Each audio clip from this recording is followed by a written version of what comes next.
Bienvenue sur le podcast Challenge Yourself qui vous accompagne vers plus d'épanouissement personnel et professionnel. Je m'appelle Valérie Sauvage, je suis coach de vie, entrepreneuse et auteure. Je vous retrouve chaque semaine afin de vous embarquer dans un changement de vie et de vision. Bienvenue à bord. Bonjour à tous, j'espère que vous allez très bien. J'avais envie cette semaine de vous amener du soleil sur parfois ces zones d'ombre qui envahissent notre esprit, sur tout cet espace mental qu'on peut noyer dans du noir, dans des inquiétudes, dans des pensées qui vont plutôt nous limiter, nous freiner, nous saper le moral plutôt que de nous porter. Alors si vous vous sentez concerné, si vous-même ou certains de vos proches ont cette tendance plus ou moins forte, plus ou moins chronique, à s'inquiéter, eh bien j'avais envie de vous offrir 7 conseils, 7 étapes à suivre parce que, pour tout vous dire, moi je viens d'une famille avec des parents plutôt anxieux, une maman surtout qui avait ce don pour l'anticipation, pour la création, le côté scénarisation de toutes ces visions, visualisations, de tout ce qui peut se produire de négatif et même sur des toutes petites choses. Donc forcément, quand on est élevé dans un environnement avec plus d'appréhension que de confiance sur notre capacité à gérer, ça a un impact. On peut dire ce qu'on veut, on peut relier ça à l'ADN, au caractère, aux habitudes. Je pense plus que c'est une question de modèle, d'effets miroirs, d'habitudes, de réactions qui nous modèlent. Et je peux vous assurer qu'il est possible de sortir de ce type de fonctionnement. C'est quelque chose que j'ai fait, c'est quelque chose qui vraiment a totalement changé. Ça ne veut pas dire que je ne m'inquiète jamais. J'ai juste un rapport très différent à toutes ces zones d'ombre. Donc j'avais envie de vous faire ce cadeau et de vous aider étape par étape à réussir à comprendre comment réussir à dépasser vos zones d'inquiétude, vos sources de stress. Je ne vais pas rentrer aujourd'hui, on me l'a demandé, mais je pense que ça pourrait faire vraiment l'objet d'un autre podcast, de rentrer dans le détail du pourquoi l'inquiétude, de ce qui se passe en nous, de ce qui vient à ce point-là nous gêner, nous titiller, nous tester parfois, parce que j'aurais beaucoup de choses à vous dire qui vraiment vous aideront, mais là j'avais envie de vous poser un plan d'action extrêmement efficace, facile à appliquer, de manière à ce que la prochaine fois que quelque chose viendra vous stresser, vous inquiéter, quelque chose peut-être qui sera à même de tourner dans votre tête pour la première ou la 110e fois de l'année, c'est le début de l'année, donc j'espère que rien n'a tourné 110 fois dans votre esprit pour l'instant, mais en tout cas, vous savez qu'on a cette tendance, quand quelque chose nous inquiète, à y penser une première fois, une deuxième fois, une troisième fois, et puis même on le raconte, on peut en parler à nos proches, on peut en parler à nos collègues, on va finalement se rendre compte, si on en prend conscience, qu'on est capable de parler de ce qui nous inquiète un nombre de fois à même de nous surprendre. Et ça, c'est pas quelque chose qui nous aide parce qu'à ce moment-là, on n'est pas dans la transformation, on est vraiment dans l'ancrage profond de la source d'inquiétude et ça ne nous aide pas. Alors l'inquiétude, il ne faut pas la voir comme un démon, comme un ennemi, comme quelque chose à abattre, comme une faiblesse ou une preuve de votre vulnérabilité parce qu'on est tous sensibles au stress, on a tous plus ou moins des réactions face à certaines situations, face à certains propos, à certains scénarios qui peuvent vraiment nous angoisser, et bien une réaction plus ou moins forte qui va nous mettre à mal. Donc la première des choses, c'est de vous éloigner de tout jugement, de ne pas rentrer dans quelque chose qui va renforcer l'inquiétude, mais plutôt qui va lui ouvrir la porte. C'est-à-dire accueillir. L'inquiétude, elle arrive, comme les émotions, j'en ai déjà parlé, je vous invite vraiment à aller sur ces podcasts dans lesquels je parle des émotions parce que si on a tendance à vouloir faire barrière, eh bien vous savez très bien ce qui se passe dans ces cas-là, la vague encore plus violente, plus forte, jusqu'à réussir à passer et il y a toujours une faille quelque part et c'est comme l'eau, quand ça veut rentrer quelque part, ça rentre toujours. L'inquiétude, c'est pareil. Donc plus vous allez lui ouvrir la porte, plus vous allez accueillir l'inquiétude, plus elle va se sentir comprise, prise en compte, considérée. Ça peut vous sembler très enfantin comme image, mais vraiment, je vous invite à aller dans cette direction, à ouvrir la porte, à faire comme vous le feriez avec des amis, avec bienveillance. Et vous ouvrez la porte, vous faites un grand sourire, vous accueillez et vous remerciez la personne d'être venue vous rendre visite. Ça peut vous sembler très curieux, mais ça va faire une très grande différence et surtout, ça va vraiment préparer le terrain des 6 autres étapes dont je vais vous parler. Parce que si on n'accepte pas son inquiétude, elle va revenir frapper à la porte jusqu'à vous dire « Eh oh, t'as compris que là, il y avait vraiment un gros risque ?» et elle va vous rappeler tout ce que vous mettez en péril, tout ce que vous risquez de perdre, ce CE et ce CEX. Peut-être que ça va être matériel, peut-être que ça va être de l'ordre de l'émotion que vous craignez au fond de ressentir dans une situation. Et là, votre cerveau vient vous mettre face à cette situation qui pour l'instant n'a rien de réel, qui a peut-être extrêmement peu de risques de se produire, et pour autant vous le vivez de manière aussi intense que si vous y étiez déjà. C'est un phénomène qui est assez incroyable de se rendre compte que son cerveau, des fois, il ressent l'émotion avant même d'être dans une situation angoissante ou source de tristesse ou de colère, et il le vit des fois aussi fortement, et il est très très fort pour ça, et aussi fortement vraiment que si il était en train de le vivre. C'est un peu comme dans les films, vous pouvez vous rendre compte que vous avez des émotions qui sont très fortes alors que vous savez totalement que ça n'est pas la réalité. Vous savez qu'il y a une équipe de tournage incroyable, que les acteurs, ils ont peut-être recommencé 12 fois, 42 fois la scène, et pour autant, vous vivez la chose comme si c'était la réalité. Vous êtes en alerte, vous avez peur, vous êtes en colère, vous êtes ému, alors que ça n'a rien de réel. Votre inquiétude, elle vient vous mettre en premier plan ce qui peut ou pas se produire, et vous rentrez dedans, vous plongez dedans. Si vous résistez, c'est encore plus fort, encore plus violent, encore plus éprouvant. Alors si vous voulez que ça redescende d'un niveau, eh bien vraiment, comprenez, étape essentielle, c'est pour ça que j'ai insisté, ça sera moins long parce que je ne vais pas vous faire un podcast de 2h10, mais cette étape, elle est essentielle. Et vraiment remercier, c'est l'étape 2, remercier cette prise de conscience dont vous pouvez profiter. C'est-à-dire que quand vous avez peur de quelque chose, c'est au fond que vous tenez à ce que vous avez peur de perdre.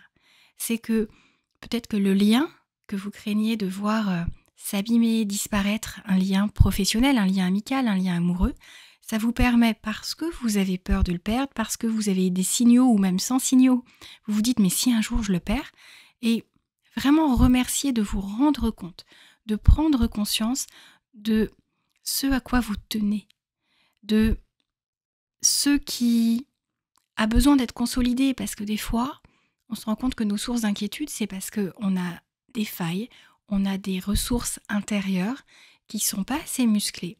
Par exemple, on peut avoir un besoin très très fort de sécurité affective ou financière, ça c'est tout le monde, donc pas de culpabilité, on a tous ce besoin très fort, et en tout cas, ça nous permet de nous dire « Ah ok, merci, je vois que j'ai encore ce travail à faire », ça va me permettre aussi de me poser les bonnes questions, de voir pourquoi je me sens menacée, de voir pourquoi j'ai à ce point peur de me retrouver dans ce type de situation. Qu'est-ce que ça dit de moi ? Parce que ça nous permet de nous poser des questions essentielles. Plus on a peur qu'il se produise quelque chose, plus on se rend compte que c'est important. Dans l'exemple de ma maman, par exemple, elle avait extrêmement peur de l'opinion des gens qui nous entouraient. Aussi bien des gens qu'elle pouvait apprécier, des amis, des collègues, que des gens qui faisaient partie de l'environnement, pourtant pas intime, mais proche au niveau géographique. Par exemple, la vie des voisins lui importait énormément. Donc il fallait toujours que je fasse très attention. D'ailleurs, quand j'étais adolescente, il ne fallait pas que je rentre avec un nouveau petit copain devant la maison pour que surtout les voisins ne se disent pas que j'avais changé de petit copain. Vous voyez un peu comme elle se projetait, et pourtant je ne les multipliais pas et je ne les ramenais pas tous à la maison. Donc j'étais ado en plus, je précise. Donc c'était vraiment pas le cas. Et du coup, cette peur de ne pas avoir une belle image, une image clean, une image d'une éducation sans doute bien donnée à ses enfants, ou de règles qui sont posées et respectées. Enfin, je ne sais pas exactement parce qu'on n'est pas rentré dans le détail de ce qui se passait à l'intérieur d'elle, mais en tout cas, c'est important, je trouve, de remercier, de se retrouver face à ce qui va nous aider à grandir, à mûrir, à évoluer, à développer une force intérieure qui sera toujours extrêmement efficace. Vous l'avez déjà entendu, par exemple, quand on affronte une épreuve, ça nous rend beaucoup plus fort, ça développe un certain nombre de compétences.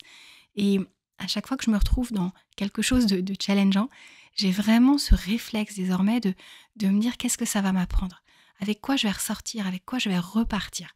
Donc là, c'est peut-être pas le meilleur moment, mais par contre, je suis déjà dans la projection du après. Et là, c'est vraiment aussi en lien avec l'étape 3 dont je tenais à vous parler, c'est vraiment la source de votre inquiétude, ce que vous craignez, que ça ait des chances, un tout petit peu, ou énormément de risques, quand je dis chance, c'est plutôt risque, de se produire, au cas où. plutôt que de se projeter sur le négatif. Et si ça se passait au mieux? Si vous arriviez à trouver la solution la plus pertinente et efficace possible, à quoi ça ressemblerait? Comment vous pourriez penser du coup? Qu'est-ce que vous penseriez de vous? Qu'est-ce que vous penseriez de la situation? Qu'est-ce que vous penseriez de tout ce qui arrive et de la leçon que vous êtes en train d'en tirer? Quelle émotion vous pourriez ressentir si ça se passait au mieux? Ok, vous êtes aujourd'hui face à quelque chose de challengeant. Peut-être que ça va se produire, peut-être que ça va vous mettre à mal, mais si ça se passait au mieux, vraiment, quelles seraient les émotions que vous seriez à même de ressentir? Quels seraient vos comportements? Qu'est-ce qui pourrait se voir de nouveau en vous? Qu'est-ce qui s'afficherait comme émotion et comme très visible et effet visible sur votre visage, sur votre posture? Enfin, vraiment rentrer dans une visualisation positive, de résolution, de développement de solutions comme si ça se passait au mieux. Soyez pas stratégique sur le OK, c'est quoi mon plan d'action? C'est dans le vague, on ne sait pas comment on va le résoudre, mais si vraiment j'arrivais à le résoudre, mais à la perfection, qu'est-ce que je pourrais en retirer? À quoi ça ressemblerait? Est-ce que j'arriverais par exemple à avoir la force de caractère? Est-ce que j'arriverais à penser à appeler quelqu'un qui a déjà été confronté à cette même situation? Et ça nous permettrait d'avoir un nouveau point commun, un lien peut-être qu'on n'a pas réussi à établir. Vraiment, laisser glisser ce scénario qui partait vers le scénario catastrophe en scénario merveilleux. Vous avez peut-être entendu parler ou vous êtes peut-être déjà intéressé à la loi d'attraction. Vous imaginez bien à ce moment-là qu'en vous câblant sur le positif, vous augmentez nettement vos chances que la situation se passe au mieux et vous vous faites un cadeau intérieur au sens où se remplir de négativité, de pessimisme, c'est quelque chose qui fait énormément de mal à l'intérieur. Ce que je dis à mes clients, c'est un peu comme si à chaque fois qu'on s'angoissait, à chaque fois en plus qu'on reproduisait le même type de pensée sur un sujet qu'on a déjà développé dans notre esprit et qui nous stresse, que l'on craint, qui est une véritable source d'inquiétude pour nous, que ça existe ou pas, que ça a des risques de se produire ou pas, je le répète une nouvelle fois, parce qu'on ne se rend pas compte à quel point on fait tourner dans notre tête des choses qui ne se produisent jamais et heureusement, et bien du coup ça nous fait du mal. Donc ne vous faites pas ce genre de choses. Allez vraiment sur le fait de semer dans votre jardin intérieur des magnifiques graines, des choses qui vont fleurir avec des fleurs que vous aurez choisies, que vous aimez, que vous trouvez belles. Ça, c'est important. Laissez pas des mauvaises herbes, des trucs qui piquent, des trucs qui sentent mauvais, pousser à l'intérieur de vous. Et quand on ne contrôle pas son inquiétude, quand on la laisse aux commandes, quand la roue du hamster, comme c'est souvent appelé, est en train de tourner non-stop, dans ces cas-là, c'est comme si on n'avait plus le contrôle. Alors le surcontrôle, je suis vraiment pas pour. Justement, c'est pas ce qui va vous aider, mais par contre, c'est vraiment important justement de laisser tourner de manière consciente cette roue positive sur « et si ça se passait au mieux ?» Parce que ça va nous ouvrir à l'étape 4, les actions qu'on pourrait poser. Justement, si on voulait que ça se passe au mieux, on pourrait faire quoi?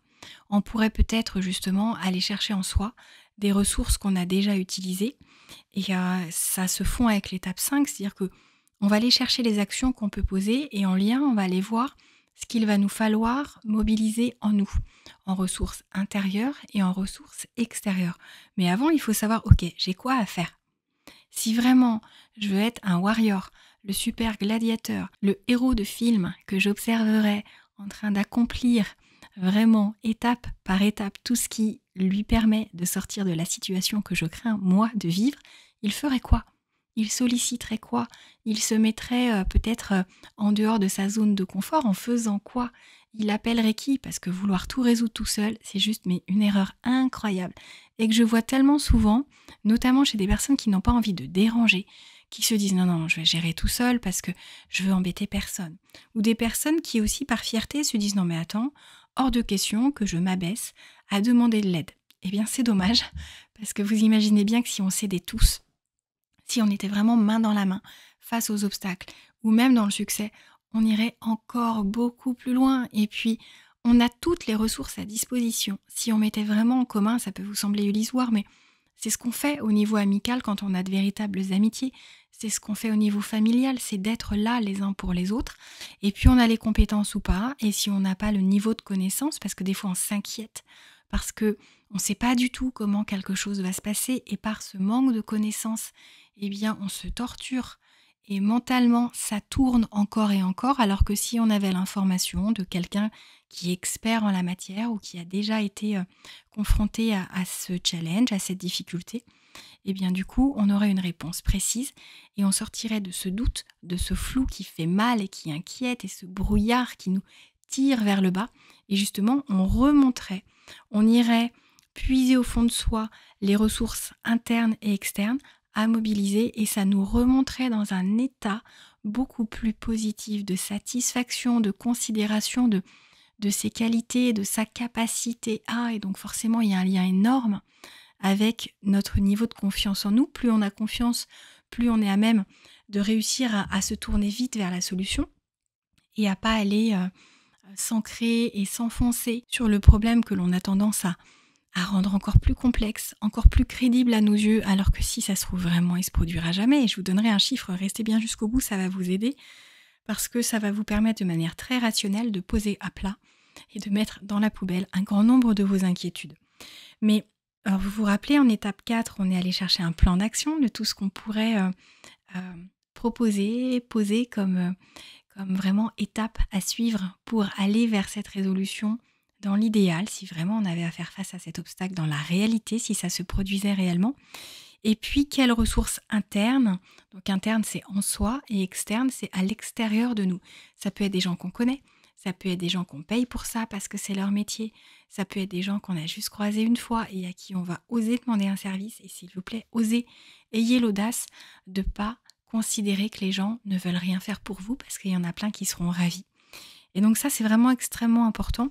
Et d'ailleurs, si vous arrivez, donc, et vous allez voir que plus vous allez vous entraîner à ça, plus ça va devenir facile. Si vous arrivez à trouver justement de quelles ressources vous allez avoir besoin pour faire face à cet obstacle, des fois c'est besoin de persévérance, besoin de volonté, besoin de motivation, besoin de patience, besoin de détermination. C'est important de vous dire, ok, c'est quand la dernière fois que j'ai eu à mobiliser ça, et en fait, est-ce que je suis pas plutôt douée pour le faire? Est-ce que, alors ça peut ne pas être dans une épreuve, mais ça peut être dans le métier que vous avez choisi, où vous avez à employer, à solliciter, à mobiliser ces ressources, et vous savez qu'au fond, même si vous n'en avez pour l'instant pas conscience, vous avez ça en vous, c'est déjà développé, c'est déjà quelque chose que vous savez utiliser, ça va vous rassurer, mais grandement, d'aller chercher des références, d'aller chercher un premier exemple, un deuxième exemple, un troisième exemple où vous avez justement mobilisé votre motivation. Et je vous demande rien que pour cet exercice, là maintenant en direct, de réfléchir à 3 situations dans lesquelles vous avez dû faire preuve de motivation et vous avez réussi. Et n'allez pas me chercher là où ça n'a pas marché, allez me chercher ce qui a fonctionné, c'est essentiel. Parce que ça va vous permettre de passer aussi à cette étape où vous vous êtes déjà visualisé en étape 3 comme vivant la situation appréhendée au mieux. Et donc vous êtes projeté dans toutes ces pensées que vous pourriez nourrir qui accompagneraient ce succès, ce déferlement en fait, ce flot d'émotions positives qui arriverait donc de manière logique, le comportement physique observable qui pourrait en découler. Et donc ça va vous permettre en dernière étape de mettre en place aussi une stratégie pour vous dire, ok, donc là je vois que si vraiment ça se produit, je vais pouvoir imaginer que ça se passe au mieux. Je vais pouvoir voir quelles actions je vais devoir poser pour que ça se passe au mieux. En tout cas, potentiellement, vous voyez ce qui, selon vous, là, à première vue, pourrait être efficace. Ensuite, vous dire, ok, je vais aller mobiliser quoi à l'intérieur de moi? Quand est-ce que j'ai déjà eu à le faire? Et là, vous dire, et en fait, maintenant que je sais ça, qu'est-ce que je pourrais mettre en place comme système, comme stratégie pour éviter à l'avenir d'avoir à m'inquiéter autour de ce type de sujet? Comment je pourrais me prémunir contre ça? Quel système je pourrais déployer pour éviter d'appréhender telle ou telle chose? Il y a des fois des personnes qui ont l'appréhension de se dire, moi j'ai peur d'être en retard au niveau administratif. Ok. Tu penses à quoi, par exemple? Tu penses à tes impôts, tu as peur de payer trop tard tes impôts, et c'est une source d'inquiétude. Enfin, clairement, on est sur du zéro jugement. Il n'y a rien qui est trop en termes d'inquiétude. Il n'y a rien qui ne doit vous faire culpabiliser et vous dire « mais je suis vraiment nulle de m'inquiéter pour ce genre de choses » parce que tant qu'on ne reprend pas le contrôle, c'est complètement irrationnel. On n'est pas sur quelque chose qui est palpable, qui est mesurable, qui nous permet de comprendre réellement pourquoi ça nous occupe l'espace mental à ce point-là et ça nous prive de notre vie, de notre épanouissement, de notre bonheur. Donc le jugement, si vous ne le mettez pas de côté, ça ne fonctionnera pas. Donc voyez après tout ce cheminement, les 6 étapes dont je vous ai parlé, ce que vous pouvez mettre en place comme stratégie pour préserver votre besoin de sérénité, par exemple, votre besoin de sécurité, votre besoin de lien si vous avez peur de perdre quelqu'un. Et quand je vous donnais l'exemple des impôts que vous avez peur de payer chaque année en retard, eh bien voyez ce que vous pouvez mettre en place comme système, et là ça va vite vous venir, parce que les impôts eux-mêmes vous l'ont suggéré, le prélèvement automatique, c'est essentiel de vous dire que ça peut vous enlever déjà. Je ne suis pas en train de faire de la propagande pour le prélèvement automatique pour les impôts, franchement je vous promets, c'est pas du tout un lien sponsorisé, mais c'est quelque chose de tout simple, et pour autant, est-ce qu'il n'y a pas des choses que vous pourriez automatiser qui vous éviteraient de vous dire « mais mince, j'ai encore oublié le contrôle technique ». Faites quelque chose, on a tous des agendas électroniques maintenant. Même si vous venez de passer votre contrôle technique là il y a 3 jours, vous vous mettez une alerte parce que c'est marqué dessus en fait, sauf qu'on ne le regarde jamais sur cette vignette. Donc mettez une alerte maintenant, à date, pour un mois avant vous dire « tiens, je vais peut-être prendre rendez-vous, comme ça au moins ». J'ai plus ça en tête et j'ai pas peur de me faire arrêter par la police, d'avoir un accident et ne plus avoir de contrôle technique à jour. C'est extrêmement important, tout ce qu'on peut alléger en termes de stress, et bien de l'automatiser, de se mettre en place vraiment un certain nombre d'actions qui, une fois le premier effort fait, eh bien vous engendrera énormément d'allègement au quotidien dans votre vie. Donc, c'est un petit pas, voire un grand pas, mais avec un minimum d'effort qui va vous offrir énormément d'avantages. Et surtout, dites-vous que l'inquiétude, elle vous rend service. Elle vous montre à quoi vous tenez. Vous tenez à votre sérénité, vous tenez à votre sécurité, vous tenez aux gens qui sont proches de vous, et bien sûr, vous vous inquiétez pour eux. Mais en même temps, comprenez que vous n'avez pas de pouvoir sur la vie, sur tout ce qui fait votre vie. C'est pas parce que vous vous inquiétez que ça ne se produira pas.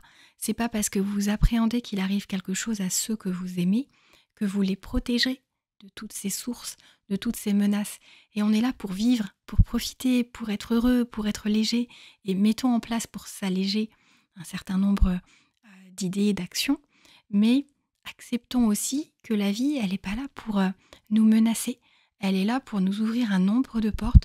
Plus vous serez optimiste et confiant, plus vous allez voir que vous allez avoir des portes à la hauteur de ce type de pensée, de ce type de visualisation qui vont s'ouvrir. Alors j'aimerais vraiment avoir votre retour. Vous savez que vous pouvez me laisser vos commentaires sur le site challengeyourself.fr parce que vous trouvez chaque mercredi la retranscription de ce podcast. Et en dessous, s'il vous plaît, dites-moi s'il y a des choses qui, de manière récurrente ou ponctuelle, sont des sources d'inquiétude qui vraiment vous mettent à mal, que vous avez peut-être du mal à gérer, et je m'engage à vous trouver vraiment des solutions appropriées. Je vous ferai d'autres podcasts, je vous offrirai vraiment des conseils ou des étapes, ou dites-moi vraiment ce qui vous aiderait. Vous êtes aux commandes. Vous avez peut-être vu sur Instagram d'ailleurs que je vous avais laissé choisir le sujet du podcast. Et donc je voulais remercier Anne qui m'a suggéré ce podcast autour de comment réussir à apaiser ses inquiétudes. Et j'ai plein d'autres sujets qui m'ont été soufflés. Alors dites-vous que plutôt que de vous inquiéter, faites tourner votre imagination pour me souffler de nouveaux sujets de podcast qui vous parleraient, parce que autant que je vous fasse quelque chose qui réponde à une préoccupation du moment, à une envie du moment, c'est quelque chose qui vraiment me fera extrêmement plaisir, et puis qui visera en plein cœur ce que vous êtes en train d'expérimenter en ce moment. Je vous embrasse bien bien fort, je vous dis à très vite. Et puis vous avez peut-être remarqué sur la chaîne YouTube, ah oui, et puis je vous ai promis quelque chose, je ne vais pas partir sans vous l'offrir. Mais avant, une dernière chose, vous avez peut-être remarqué que sur la chaîne YouTube Valérie Sauvage, je vous offrais des séances de méditation gratuites, au sens où vraiment c'est quelque chose qui fait beaucoup de bien pour gérer ses émotions, pour gérer son stress, pour équilibrer sa vie, et aussi donc pour apaiser ses inquiétudes. Vous avez donc une vidéo de méditation qui sort chaque semaine. Donc ce que je vous invite à faire, notamment si vous êtes novice, c'est de vous dire que chaque semaine, autant de fois que vous le pouvez, si c'est une fois par jour, c'est juste fabuleux pour vous, ou toute la semaine vous écoutez la nouvelle vidéo de méditation qui vient de sortir, et puis la semaine d'après vous suivrez la nouvelle vidéo, de manière à vous offrir ce moment de calme, ce moment de sérénité, cette bulle dans laquelle entrer en étant totalement guidé, que vous sachiez méditer ou que ça soit une découverte pour vous. Vous allez voir que pas à pas, vous allez profiter très très vite de tous les bienfaits de la méditation. Et donc je vous avais promis, oui, effectivement, une information pour vous aider à mieux gérer votre inquiétude. Donc j'adore tenir ma parole et donc là j'ai juste failli oublier. C'est que quand on s'inquiète, il est possible de se dire une chose. 9 sujets d'inquiétude sur 10 ne se produisent jamais. Je répète, 9 sujets d'inquiétude sur 10 ne se produisent jamais. C'est-à-dire que sur les 10 choses qui vous ont inquiété dernièrement, si vous observez, finalement, ce que vous avez le plus appréhendé ne s'est jamais produit, ou il y en a peut-être un des sujets qui s'est concrétisé. Et souvent, on va même pousser le degré de gravité de ce que l'on peut appréhender à un niveau que l'on n'atteint jamais. Donc, gardez cette stat en tête. C'est important. Pour les plus rationnels, ça sera quelque chose que vous allez garder à votre esprit. Et je vous donnerai d'autres méthodes, d'autres cheminements vers lesquels aller pour vraiment vous apaiser en termes de pensées négatives, d'idées noires, quand vous broyez du noir, quand vous n'avez plus l'énergie de vous dire oh, en fait, je fais un stop, je refuse cette inquiétude, j'ai pas envie de mettre ça dans ma vie. Eh bien, des fois, on n'a plus assez d'énergie, plus assez de force intérieure pour réussir à faire barrage. Et donc, si vous voulez, si ça vous intéresse, dites-le moi en commentaire. Je vous expliquerai comment on arrive à avancer aussi sur ce sujet bien précis de calmer ces idées noires. Je vous embrasse bien bien fort. Cette fois-ci, c'est la bonne et je vous souhaite une très belle fin de semaine. Au revoir.